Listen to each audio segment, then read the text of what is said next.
श्री कृष्ण राधा कृष्ण। जय लक्ष्मी नारायण भगवान की जय। कुमार का द्वादशी।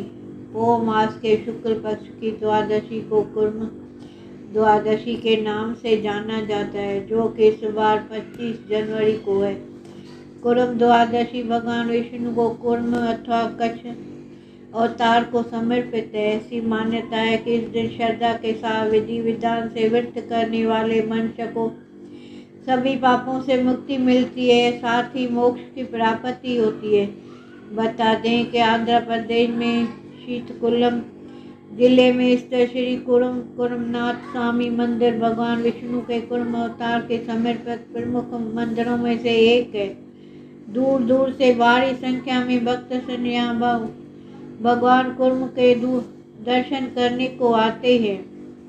कुर्म द्वादशी व्रत व पूजन विधि। कुर्म द्वादशी व्रत के नियमों का प्रारंभ दशमी तिथि से ही हो जाता है। सर्वप्रथम व्रतधारी को दशमी के दिन प्रातः काल स्नान आदि से निवृत्त हो स्वच्छ वस्त्र धारण करना चाहिए और स्नान आदि से निवृत्त हो स्वच्छ वस्त्र धारण करना चाहिए। उसके पश्चात पूरे दिन स्वास्थ्य आचरण का पालन करना चाहिए। उसके उपरांत एकादशी को प्रातः स्नान ध्यान कर पूरे दिन अन्न जल ग्रहण किए बिना ही व्रत रखना चाहिए। यदि ऐसा करना संभव न हो तो इस व्रत में जल और फल ग्रहण कर सकते हैं। अगले दिन अर्थात कुर्म द्वादशी के दिन भगवान कुर्म का पूजन करके पश्चात प्रसाद ग्रहण का व्रत को पारण करें। इस दिन मंदिर में विशेष पूजन अनुष्ठान और अभिषेक आदि के आयोजन किया जाता है। भक्त जिन मंदिर जाकर भगवान विष्णु को और उनके कुर्म अवतार के दर्शन करते हैं और श्लोकों एवं मंत्रों से जाप करते हुए भगवान कुर्म की आराधना करते हैं। ऐसा माना जाता है कि कुर्म द्वादशी का व्रत पूरी निष्ठा और सच्चे मन से करने वाले मनुष्य को सभी पाप दूर हो जाते हैं। उस समस्त अपराधों को दंड से भी मुक्ति मिल जाती है। साथ ही कुर्म द्वादशी के व्रत से अर्जित होने वाले पुण्य के फल स्वरूप मनुष्य संसार के समय सुख भोग कर अंत में मोक्ष को प्राप्त करता है। जानिए कुर्म अवतार की कथा। पौराणिक कथा के अनुसार देवराज इंद्र ने एक बार अपनी शक्ति और ऐश्वर्य के अहंकार व ऋषि दुर्वासा द्वारा दी हुई बहुमूल्य माला का निरादर कर दिया।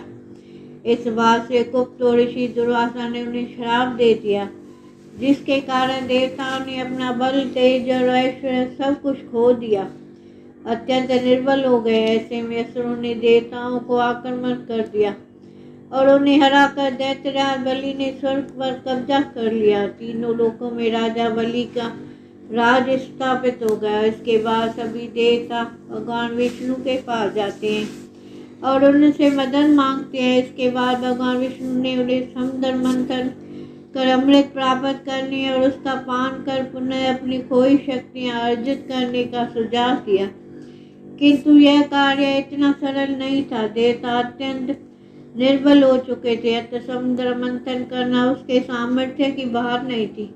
इस समस्या का समाधान भी भगवान विष्णु ने ही बताया।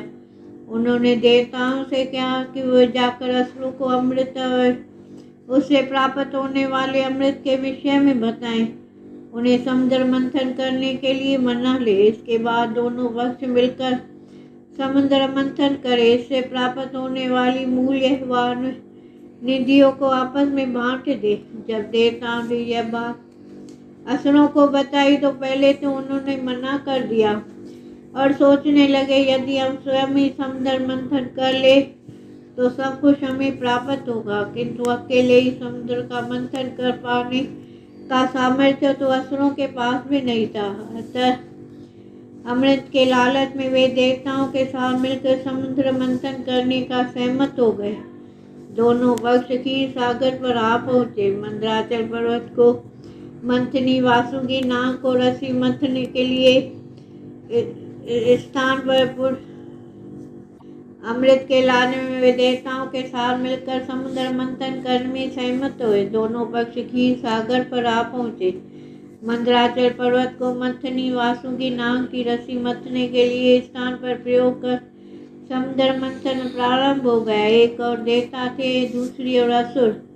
किंतु यह क्या, कोई ठोस धरातल न होने के कारण मंथन प्रारंभ होने के थोड़े ही समय पश्चात मंदराचल पर्वत समुद्र में घुसने लगा। समुद्र मंथन रोकना पड़ा। सब विचार करने लगे कि इस समस्या का क्या समाधान निकाला जाए।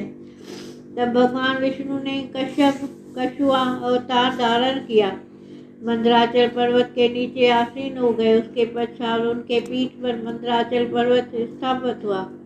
समुद्र मंथन आरंभ हुआ। भगवान विष्णु को कूर्म अवतार के कारण ही समुद्र मंथन संभव हो पाया, जिसके फलस्वरूप समुद्र से अनेक बहुमूल्य रत्नों और निधियों, जीव जंतुओं, देवी देवताओं की उत्पत्ति हुई। अत्यंत देवताओं को अमृत की प्राप्ति हुई।